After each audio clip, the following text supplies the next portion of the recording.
미국 증시 마감 동향부터 확인하도록 하겠습니다. 클로징 벨 나우 오늘도 장혜진 앵커와 전채린 캐스터 함께하겠습니다.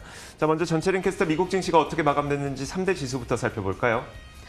지난밤 뉴욕 증시에서 무슨 일이 있었는지 살펴보겠습니다. LS 클로징 벨 나우입니다.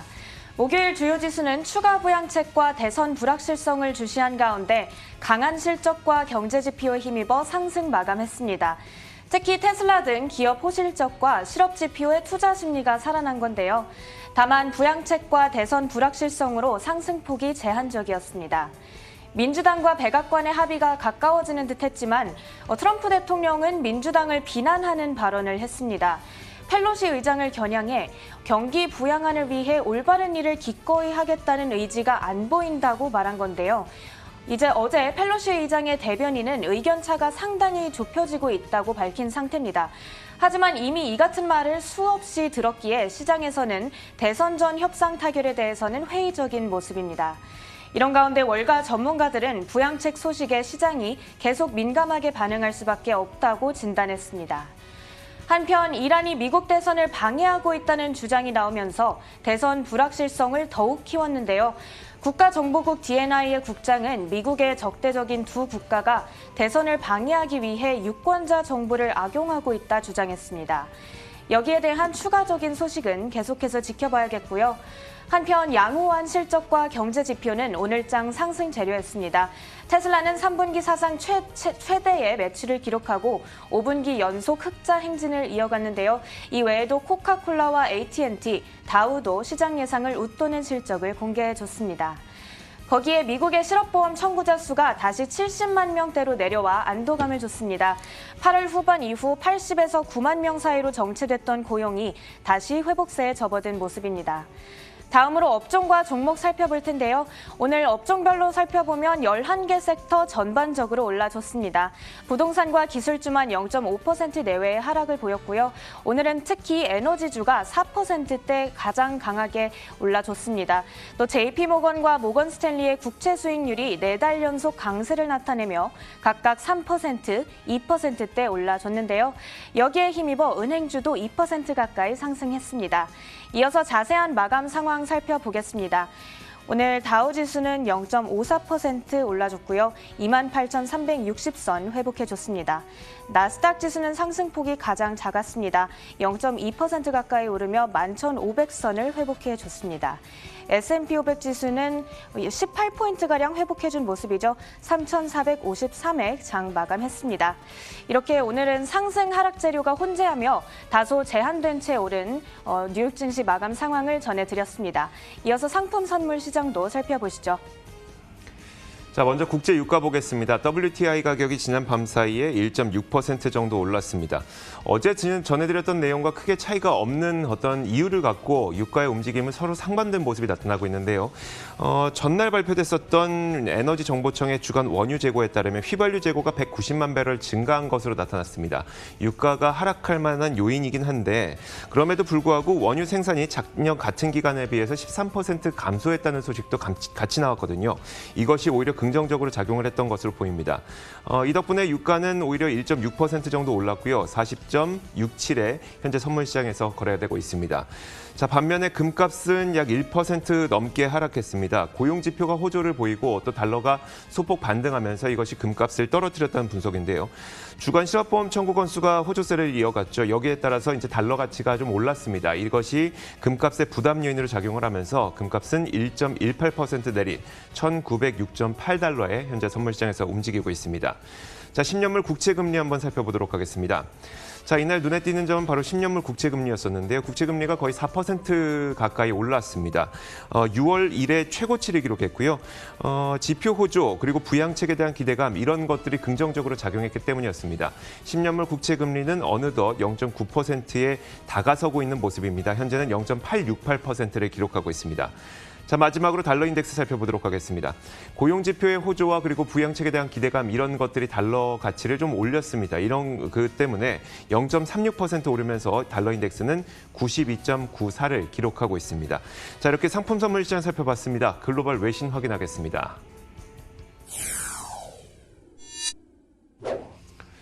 자, 첫 번째 소식부터 들어보죠. 장혜진 앵커. 네, 간밤에도 지난주 미국의 신규 실업보험 청구자 수가 발표가 됐습니다. 한 주 만에 다시 감소세로 돌아선 모습이었는데요. 코로나19 사태 이후 가장 낮은 수준을 보였다고 합니다. 노동부는 전주보다 5만 5천 명 줄어 78만 7천 명을 기록했다고 밝혔는데요. 시장 예상치를 밑도는 수치였습니다. 최소 2주간 실업수당을 청구하는 계속 실업수당 청구 건수 역시 102만 건 급감하는 모습이 나타났는데요. 그럼에도 코로나19 대유행 이전보다 여전히 높은 수준이라는 지적이고 여기에 이번 수치가 통계 착시에 따른 약간의 오류가 있었다라는 지적도 나오고 있어서 주목하셔서 좀 보셔야 될 것 같습니다. CNBC에 따르면 이번 실업수당 청구 건수 감소는 각 주에서 최대 26주 동안 제공하는 정규 실업수당을 모두 소진한 실업자가 늘어난 데 따른 그런 결과일 수 있다는 분석이 제기가 되고 있는데요.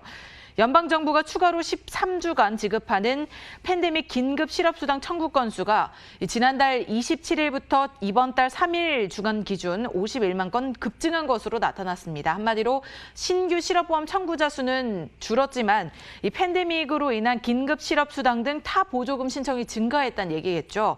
이외에도 기존 실업수당 청구 자격에 포함되지 못했던 독립계약자나 또는 임시직 근로자 등에게 지원되는 팬데믹 실업보조 신규 건수 도 전주보다 34만 건 증가한 것으로 나타나고 있습니다. 사실 지표만 본다면 실업수당 청구 건수가 줄어들었기 때문에 고용시장이 회복을 하고 있다라고 판단을 할 수도 있겠지만 그 뒤에 드리워진 그림자 역시 함께 확인을 해주셔야 될 것 같습니다.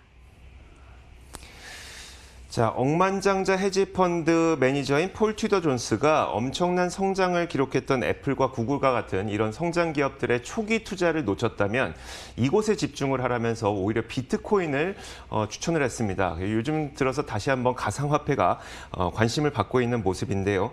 그는 CNBC와의 인터뷰에서 비트코인은 최고의 인플레이션 트레이드라고 얘기를 했습니다. 이게 우리나라에서 흔히 쓰는 말로 바꾸면 최고의 인플레이션 해지 수단 정도로 바꿀 수가 있을 것 같은데 그는 지난 5월 처음으로 비트코인에 자신의 비중이 있다는 점을 공개를 했습니다. 그는 이날 비트코인은 첫 이닝에 들어선 것으로 본다면서 아직은 갈 길이 멀다라고 하면서 앞으로의 성장 가능성도 높이 쳤습니다. 그는 또 비트코인은 수많은 아주 특별하고 똑똑한 사람들이 접근을 하고 있다면서 어느 때보다도 비트코인을 자신은 좋아하고 있다고 얘기를 했는데요. 게다가 연준이 암호화폐에 순풍을 불어주고 있다는 점도 긍정적으로 봤습니다. 유례 없는 통화 완화 정책을 통해서 인플레이션을 유발시킬 준비에 들어갔다고 덧붙였는데 물론 인플레이션 해지 수단으로 전통적인 상품들이 있습니다. 금이나 구리 이런 것들도 있긴 하겠지만 절대로 비트코인을 따라가진 못할 것이라고도 지적하기도 했습니다.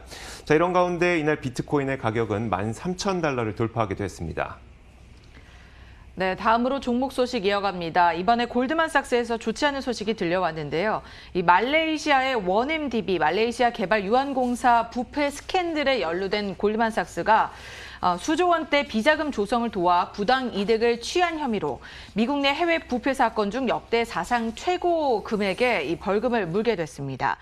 외신들에 따르면 골드만삭스는 미국 법무부에 23억 달러, 우리 돈으로는 2조 6천억 원의 벌금을 내는 조건으로 기소유예에 합의를 했다라는 소식이 들려왔고요. 이뿐만이 아니라 미국 정부 당국은 6억 달러의 부당 이득을 환수하기로 했습니다.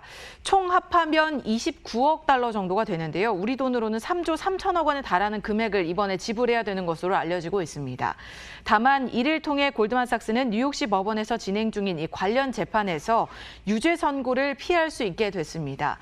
재판부는 골드만삭스가 외국의 고위 관리들에게 뇌물을 주고 1MDB와 관련해서 수익성 높고 좋은 사업을 따낼 수 있었다면서 이 같은 판결을 내렸다고 설명을 했는데요.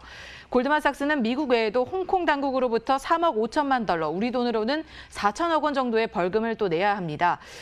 따라서 골드만삭스가 총 내야 하는 이 전 세계 국가들에 내야 하는 벌금은 50억 달러가 넘는 것으로 파악되고 있습니다. 자, 의류업체인 갭이 오프라인 매장을 폐쇄하고 온라인으로의 전환을 가속화한다는 계획을 발표하면서 지난 밤사이 주가가 13%나 급등했습니다. 52주 신고가를 또 기록하게 됐는데요. 원래 경제 재개 관련주인데다가 온라인으로 전환 계획까지 밝히면서 이런 것들이 한데 모아져서 주가의 급등을 만들어냈습니다. 갭은 원래 갭이라는 브랜드로 가장 유명한데 그 외에도 바나나 리퍼블릭이라든지 올드 네이비 이런 브랜드로도 유명한 그런 브랜드 기업입니다. 이들은 투자자 컨퍼런스 컨퍼런스에서 2023년까지 30%가량의 북미 지역 매장을 없애겠다고 밝혔습니다. 그러면서 온라인 매출 비중을 80%로 끌어올리겠다고 밝혔는데요. 갭은 이런 변화를 통해서 내년 이익 성장이 가능할 것으로 전망을 했습니다. 갭은 대표적으로 코로나 팬데믹의 직격탄을 맞은 기업이죠. 이미 팬데믹 당시에 몇몇 오프라인 매장을 물류 배송 센터로 활용을 하기도 했습니다. 게다가 여기서 마스크를 판매했는데 이런 마스크 판매로도 거의 1억 3천만 달러에 달하는 매출을 올렸고요. 또 온라인 전용 브랜드인 스포츠웨어 브랜드 애슬레타는 지난 2분기 온라인 매출이 95% 정도 급증했다고 합니다. 그만큼 온라인의 가속화를 이뤄내고 있어서 갭에 대한 주가 상승도 꽤 크게 나타난 것으로 보이고 있습니다. 자, 이렇게 저희가 지난 밤사이 나왔던 여러 가지 글로벌 이슈와 종목 뉴스 살펴봤습니다. 맨해튼 나우 이어가도록 하겠습니다.